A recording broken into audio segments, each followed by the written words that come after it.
Bhajap core कमिटीच्या बैठकीत देवेंद्र फडणवीसांचं अभिनंदन। मुख्यमंत्री पदाच्या कार्यकाळात देवेंद्र फडणवीसांनी शरद पवारांना टाकलं मागे। उपमुख्यमंत्री एकनाथ शिंदे दिल्ली दौऱ्यावर। ऑपरेशन टायगर नंतर शिंदे पहिल्यांदाच दिल्लीत। एनडीएच्या वरिष्ठ नेत्यांची भेट घेण्याची शक्यता।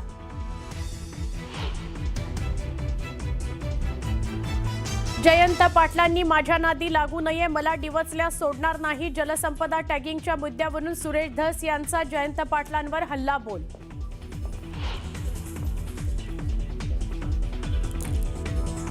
मोशी कचरा डेपो दुर्घटना प्रकरणात एएलआर कंपनीच्या 2 अधिकाऱ्यांवर सदोष मनुष्यवधाचा गुन्हा। भोसरी एमआयडीसी पोलीस ठाण्यामध्ये गुन्हा दाखल।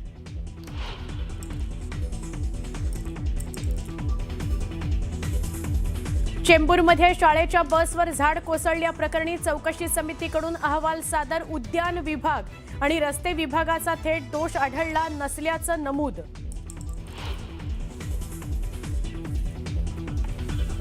संत तुकोबांच्या पालखीचं वरवंडहून उंडवडी इकडं प्रस्थान, तर माऊलींची पालखी जेजुरीतून वाल्हेकडे मार्गस्थ। अमेरिकेचे इराणच्या कोनार्क या भागामध्ये पुन्हा हल्ले। आज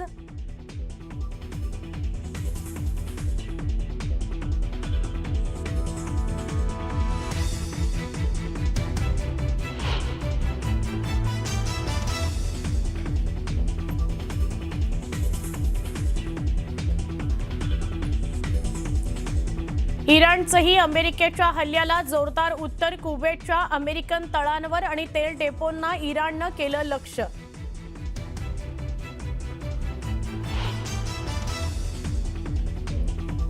हॉर्मुझच्या सुरक्षेसाठी अमेरिकेलाही व्यापारी जहाजांना द्यावा लागणार कर। ट्रम्प यांच्या दाव्याला इराणचा विरोध।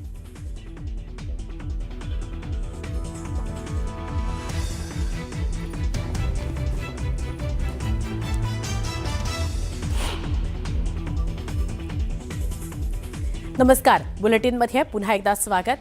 काही महत्त्वाच्या घडामोडी आपल्याला सविस्तरपणे या बुलेटिनच्या सुरुवातीला बघायच्या आहेत। जेजुरीतून बातमी आहे। संत ज्ञानेश्वर महाराजांच्या पालखी सोहळ्यामध्ये अत्यंत दुर्दैवी अपघात काल घडलेला आहे। या घटनेचा थरारक व्हिडिओ समोर आलाय। मागून येणाऱ्या ट्रकनं वारकऱ्यांना धडक दिली। यात 3 महिला वारकऱ्यांचा दुर्दैवी मृत्यू झाला। मृतांमध्ये कसबे डिग्रज, मालगाव आणि कवलापूर इथले वारकरी महिला यांचा समावेश आहे। हा व्हिडिओ समोर आलेला आहे। अत्यंत थरारक आणि धक्कादायक असा हा व्हिडिओ आहे। मागून आलेल्या या ट्रकनं चालत असलेल्या वारकऱ्यांना धडक दिली। यामध्ये 3 महिलांचा मृत्यू झाला आणि काही महिला जखमी सुद्धा झाल्या।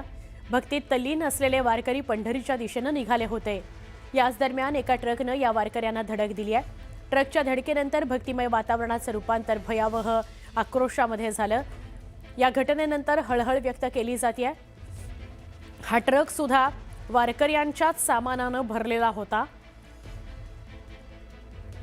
बेलसरे नाक्याच्या पुढे हा अपघात झालेला आहे, जेजुरीकडे जाताना। उद्धव ठाकरे 18 जुलैला नागपूरच्या रामनगर श्रीराम मंदिर परिसरामध्ये रामरक्षा आंदोलन करणार आहेत। दरम्यान या आंदोलनानंतर भाजप त्याच मंदिर परिसरामध्ये महायज्ञ करणार असल्याची माहिती समोर आली आहे। ठाकरेंच्या रामरक्षा पठणाला उत्तर देण्याकरता भाजपकडून त्याच मंदिर परिसरामध्ये मुख्यमंत्री देवेंद्र फडणवीस यांच्या वाढदिवसानिमित्त 22 जुलैला लक्ष्मी नृसिंह महायज्ञ केला जाणार आहे। अयोध्येतील राम मंदिर दानचोरी प्रकरणाच्या विरोधात याआधी ठाकरेंनी मुंबईमध्ये रामरक्षा आंदोलन केलं होतं। त्यानंतर संघाच्या बालेकिल्ल्यामध्ये ठाकरे आंदोलन करणार आहेत। तर भाजपनं महायज्ञाच्या माध्यमातून प्रत्युत्तर देण्याची तयारी केलेली आहे।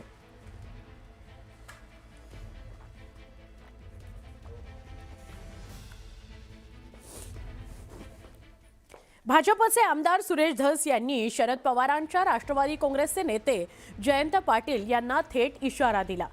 जयंत पाटील यांनी माझ्या नादी लागू नये, मला डिवचल्यास सोडणार नाही असा इशारा सुरेश धस यांनी दिलाय। मवियाच्या सरकार काळात जलसंपदा विभागातील कामांच्या मुद्द्यावरून सुरेश धस यांनी जयंत पाटलांना चांगलंच धारेवर धरलं। तसंच महालक्ष्मी कुणाची संस्था आहे आणि त्यांच्यामध्ये कुणाचा किती वाटा आहे, कोण डायरेक्टर आहे, हे पुढच्या अधिवेशनाच्या पहिल्या दिवशी तुम्हाला कळेल, असा थेट इशारा जयंत पाटलांना सुरेश धस यांनी दिलेला आहे.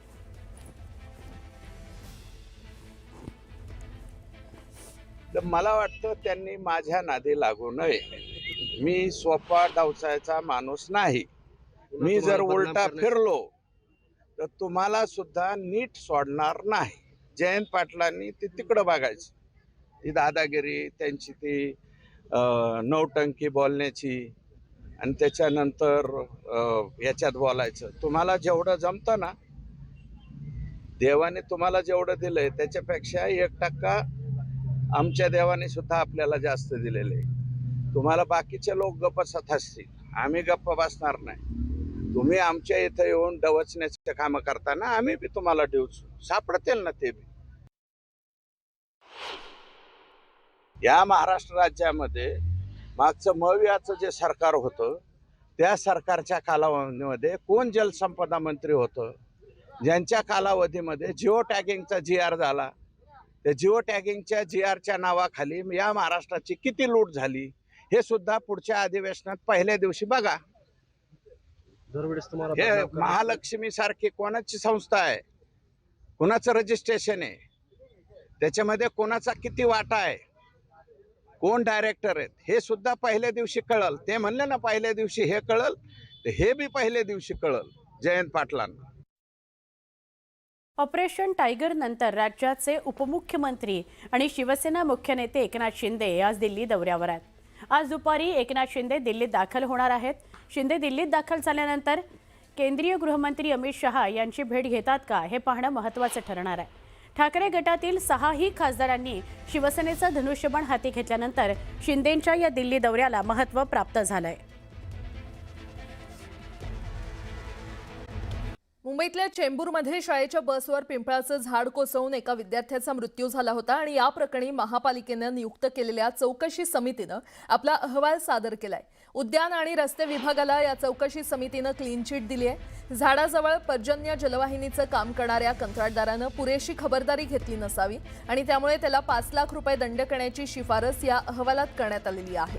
दुर्घटनेमागे अतिवृष्टी, वारे, झाडांची स्थिती आणि इतर नैसर्गिक कारणांचाही परिणाम असू शकतो, असंही या अहवालात नमूद करण्यात आलंय. भविष्यात अशा घटना टाळण्यासाठी झाडांची नियमित तपासणी तसंच वैज्ञानिक छाटणी यासारखे उपाय सुचवण्यात आले. तर चेंबूर दुर्घटनेप्रकरणी चौकशी अहवाल समोर आलेला आहे. उद्यान विभाग आणि रस्ते विभागाचा थेट दोष आढळला नाही.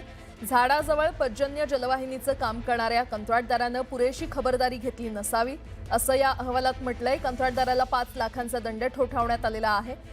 तर कामावर देखरेख ठेवणाऱ्या सल्लागार संस्थेला म्हणजेच कन्सल्टंटला 2 लाख रुपये दंड करण्याची शिफारस करण्यात आलेली आहे. दुर्घटनेमागे अतिवृष्टी, वारे, झाडांची स्थिती आणि इतर नैसर्गिक कारणांचाही परिणाम असू शकतो. भविष्यात अशा घटना टाळण्यासाठी झाडांची नियमित जोखीम तपासणी तसंच वैज्ञानिक छाटणी करावी, असं देखील या अहवालात म्हटलेलं आहे.